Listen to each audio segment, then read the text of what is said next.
Hello again, this is Luke, and this channel is Polymathy. And today we will review all of the kinds of metrical feet in Latin. There are disyllables, there are trisyllables, and there are tetrasyllables. And those are all the ones that have names. Other than that, we could invent other names, but it's really not important. We probably know enough just with disyllables and trisyllables to identify anything we see in any bit of Latin, because we don't need to have whole, complete words as a single unit necessarily.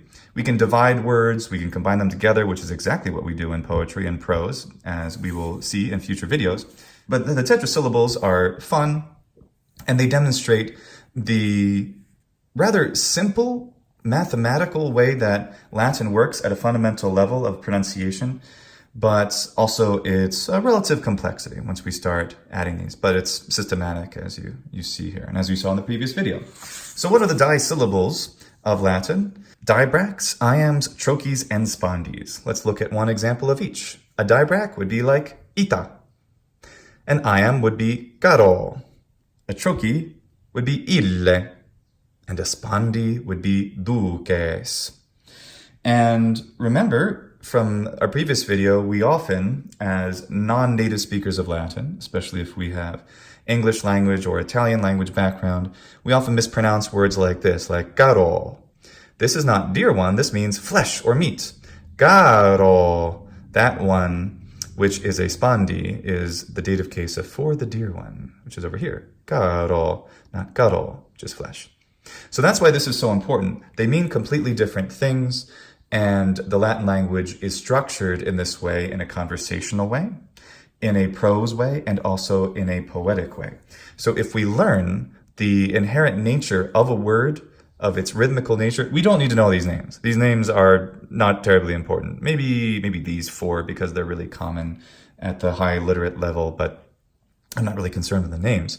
I'm concerned with allowing us to teach ourselves that this is ita, not ita, that this is caro, not caro, that's not right, and that this is duces, not duces, or duces, or something, because duces means the leaders, and duces means you will lead. So those are minimal pairs, meaning they are fundamental distinctions at the language at the level of just one difference.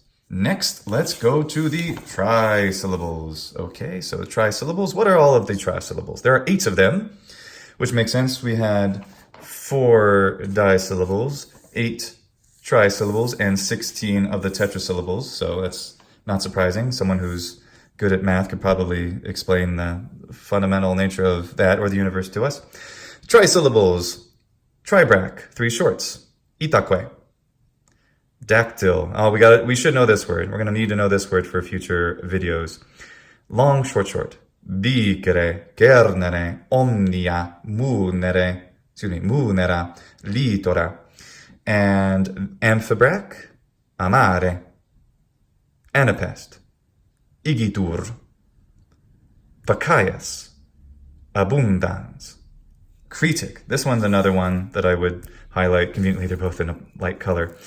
Critic, dactyl, these names come up a lot in poetry, so critic is good to know. Long, short, long. Incipit, concito, percita, dicitur, insulae. And anti-Bacchias, long, short, romana. And remember, it's not romana, that's something else. That's actually an amphibrach, romana. But that's romana is the Italian word for a female Roman. Romana, but romana is the Latin word for a female Roman. And that's the fundamental difference. Romana, that's Italian. Romana, that is Latin. And the word amare is both Italian and Latin. There's almost no pronunciation difference at all. The way that an Italian would say amare is going to be essentially exactly like a Roman will say it, as long as they give this second syllable enough length and they're not rushing. And now finally the molossus, the molasses, urigo, romani. So it's not romani or romani. Those would be Italian words. Romani is Latin. and so forth. So those are the trisyllables and the tetrasyllables again. Oh boy, there's so many of them. Let's just do, well, there's only one example of each, so let's go through these. Tetrabrach, adimere. Primus pian, accipere. Secundus pian, recumbere. Tertius pian, cohibere. Quartus pian, coagito. Major Ionic, assurgere. Minor Ionic, perimere. Ditrochi, dormienda. Diiam, gelerrime. Coriam, intueor. Antispast, hamaxurga. First epitrite, magistratus. Second epitrite, suminati. Third epitrite, corradimus.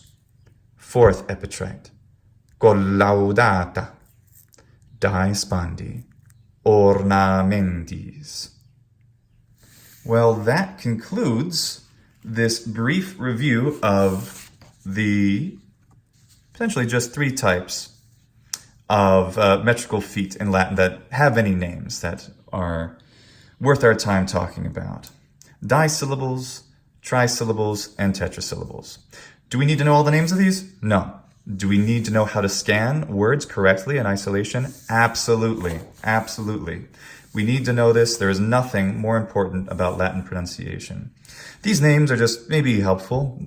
Some people like names. Some people like these red lines here, the shorts and the longs. Some people like musical notation.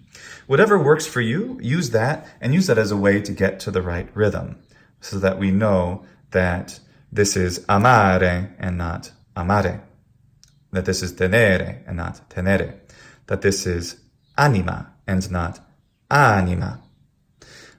If that doesn't make sense, review the previous videos, and if it still doesn't make sense, then absolutely write a message in the comments section and let me know. And now finally, the giant, massive polymathy challenge. Can you write one example of each of these? Gosh, how many are there? 32, I think, altogether. Of the 4 disyllables, of the 8 trisyllables, of the 16 tetrasyllables. Can you write an example of each one of these in the comment section below? The first one to do will win. You'll get a shout out. You'll get a prize. You'll get something. I will think of something. I'll certainly recognize you on my Patreon page, if not in one of these very videos. Thank you so much for watching. Please share and like these videos, and I look forward to hearing from you. Bene valete. Take care, everyone. Labrut dulcius mele, saporis sumemor, auriendus mulsur, idaciti patior, perdite te cuvior.